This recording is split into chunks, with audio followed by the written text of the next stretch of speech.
तो बच्चों आज हम पढ़ेंगे इलेक्ट्रिसिटी। इलेक्ट्रिसिटी क्या है? इलेक्ट्रिसिटी को क्या कहते हैं हिंदी में? क्या कहते हैं? बिजली।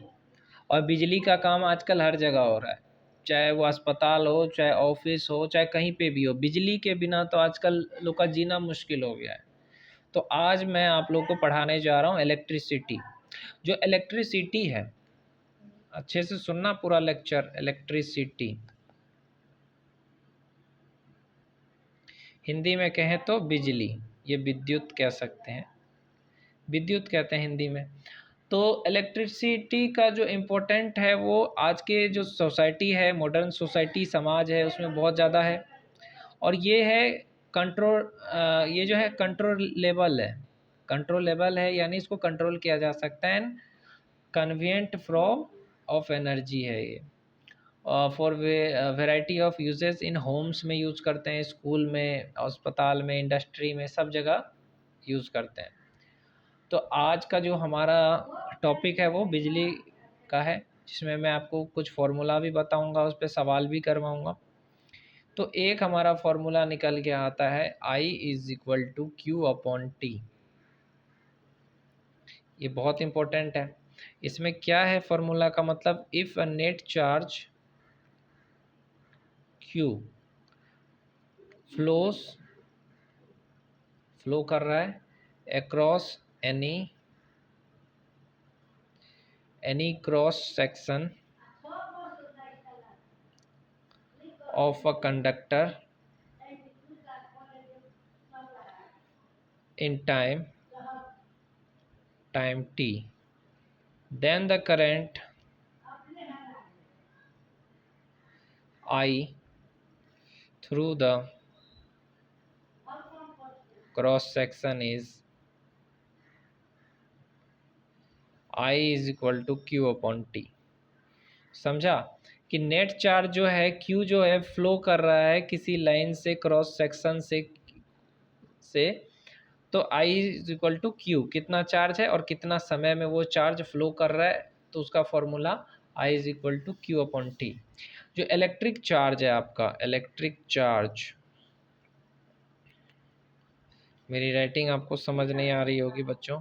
इलेक्ट्रिक चार्ज जो है, इसलिए थोड़ा अच्छा करूँगा, लेकिन आप समझ लेना। इलेक्ट्रिक चार्ज का जो एसआई यूनिट है, एसआई यूनिट वो क्या है?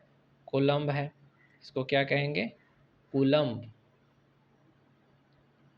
एसआई यूनिट क्या है? कूलम्ब है। ये आपका क्वेश्चन सवाल में भी आ सकता है, किसी एग्ज़ाम में 10वीं में कभी कभी पूछ देता है इलेक्ट्रिक चार्ज का एसआई यूनिट क्या है। एमसीक्यू में पूछ देगा, तो आपको किस में क्लिक करना है, किस में टिक करना है? कूलम्ब में। अगर आपको सवाल दे दिया जाए, ये बताया जाए कि एक कोई सवाल आपको दे दिया जाए जिसमें आपको आई पता है कि आई आपका दिया रहेगा जैसे 0.5 एम्पियर, आई पता है आपको।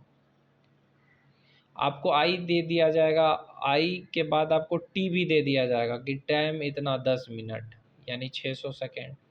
आपको आई दे दिया, टी दे दिया, और आपको पूछ रहा है कि क्यू निकालो। तो आपको फॉर्मूला मैंने बताया I is equal to Q upon T. ये फॉर्मूला बताया तो क्यू निकाल सकते हो उससे, आई इंटू टी करके। अब जो इस फॉर्मूला में दिया रहेगा उसको बिठा दोगे, आपका आंसर आ जाएगा। इसलिए यहाँ पे क्यू निकल जाएगा 0.5 एम्पियर इंटू 600 सेकेंड। तो ये आंसर आ जाएगा आपका 300 कूलम, क्योंकि चार्ज का ऐसा यूनिट क्या है? कूलम है। तो यहाँ तक समझ में आया? कोई दिक्कत है? नहीं है। अब हम लोग समझेंगे electric potential and potential difference.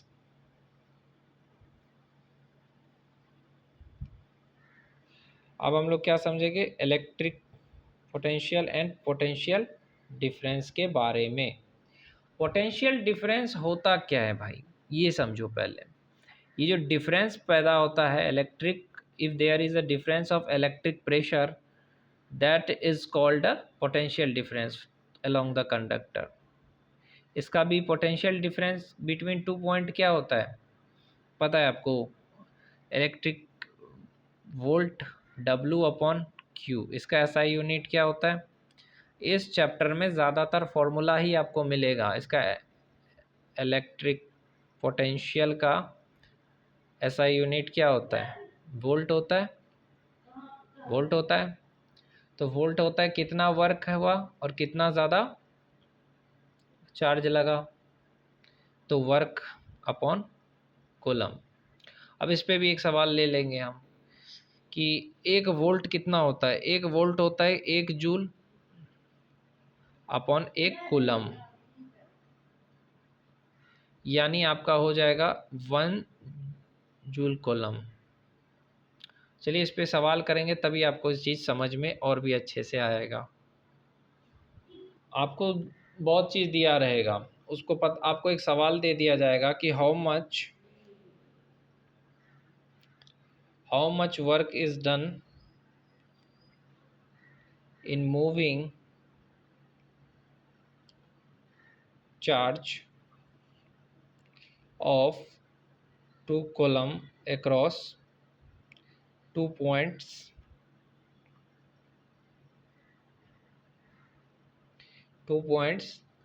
having a potential difference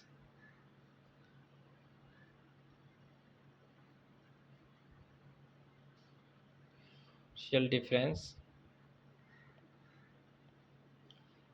12 volt. आपको इसको पता करना है। आपको यहाँ पे क्या दिया हुआ है? आपको मैंने बोला ना V बराबर W अपन Q बोला था। आपको यहाँ पे W दिया हुआ है, डन मूविंग चार्ज, Q दिया हुआ है 2 कॉलम दिया है, V दिया हुआ है 12 वोल्ट। आपको W निकालना है। ओके, तो W क्या हो जाएगा? V इंटू क्यू हो गया। तो वोल्ट आपका दिया हुआ है 12 वोल्ट इंटू कूलम हो गया 2 कॉलम, तो 12 दूनी 24 जूल हो जाएगा इसका आंसर। तो पोटेंशियल डिफरेंस निकालना पता चल गया आपको।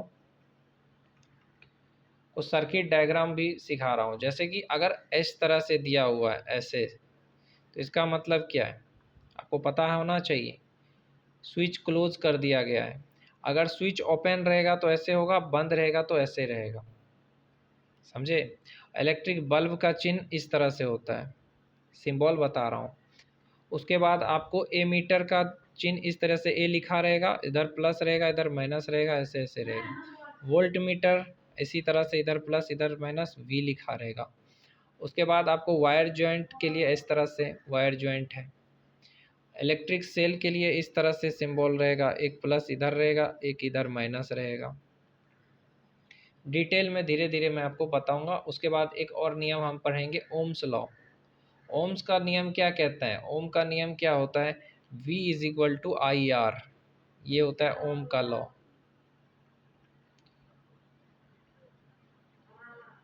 धीरे धीरे हम सब कुछ पढ़ेंगे इस चैप्टर में और सवाल भी करेंगे।